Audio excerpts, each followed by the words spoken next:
Off the coast of Nagasaki, Japan, there is a small island rising amidst the waves. Today, most people know it as Battleship Island, because its silhouette from the shore resembles a warship. Its real name is Hashima, but it is engraved in memories as Gunkanjima. The story of this tiny piece of land is not that of an ordinary island. It is a reflection of Japan's industrialization journey, the rise and fall of a civilization born from coal. In 1887, the Mitsubishi Corporation purchased the island. The reason was the coal reserves lying beneath its surface. At the time, Japan was rapidly industrializing and needed more energy than ever before. Hashima quickly turned into a mining island and established a special place at the heart of industrial Japan. Over time, coal became the fuel powering Japan's modernization, and Gunkanjima became the symbol of this process. Life on the island was different from the very beginning, because the entire surface was covered with concrete buildings. Everything was designed to use the limited space with maximum efficiency. Multi-story apartment blocks, adjoining houses, narrow streets, and concrete walls rising toward the sky. Among these were school buildings, hospitals, places of worship, markets, and social facilities. Gunkanjima was made into a self-sufficient city. It was one of the first settlements in Japan designed entirely in concrete and showed the engineering vision of its era. The population on the island grew rapidly. By the 1950s, more than 5,000 people lived there. This was an extraordinary number for such a small island. The population density per square kilometer reached levels unseen anywhere else in the world at the time. Gunkanjima, according to official records, was one of the most densely populated settlements in the world.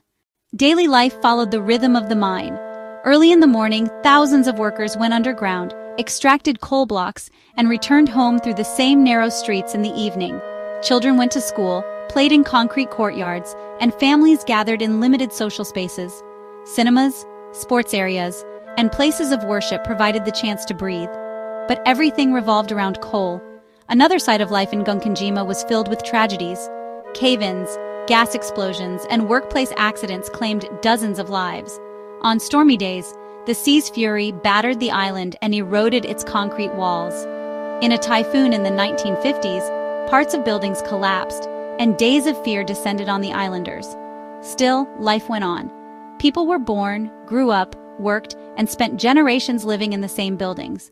In 1959, the population peaked at 5,259. This was one of the densest island lives in history. But this rise did not last long.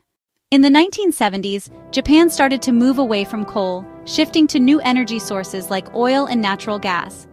At the same time, coal reserves in Gunkanjima were rapidly depleted. Mining was no longer profitable. In 1974, Mitsubishi decided to close the mine on the island. Evacuation followed the decision.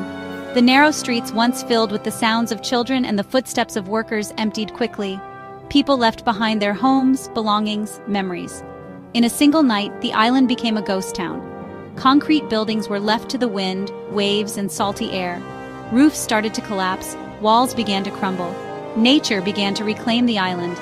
The reasons for evacuation were clear. Coal lost its value, reserves dwindled, modern energy policies and unsustainable living conditions prevailed. However, the consequences were far more dramatic than anyone could have predicted. Gunkanjima was now ruled not by people, but by nature. Today, Gunkanjima attracts attention as an abandoned city. Concrete blocks, empty classrooms, rusty machines, and silent streets all bear witness to the rise and fall of humanity. In 2015, UNESCO listed the island as part of the sites of Japan's Meiji Industrial Revolution World Heritage. This confirmed that Gunkanjima is not just a ghost city, but also a cultural treasure.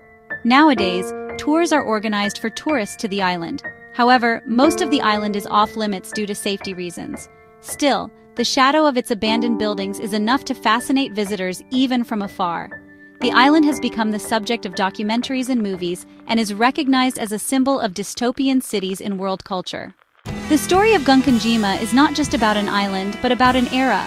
The rise with coal, a city built of concrete, a life shaped by tragedies, and ultimately, an abandoned ghost town. All these carry traces of humanity's efforts to transform nature and its dependence on energy. Today, this silent island standing amidst the waves reminds us of one truth. The distance between humanity's rise and fall can sometimes be as short as the boundaries of a single island. If you liked Gunkanjima's impressive and tragic story, don't forget to like the video and subscribe to our channel. You can share your thoughts on Gunkanjima and Japan's industrialization process below. We are curious about what you know or feel about this island. We look forward to your comments.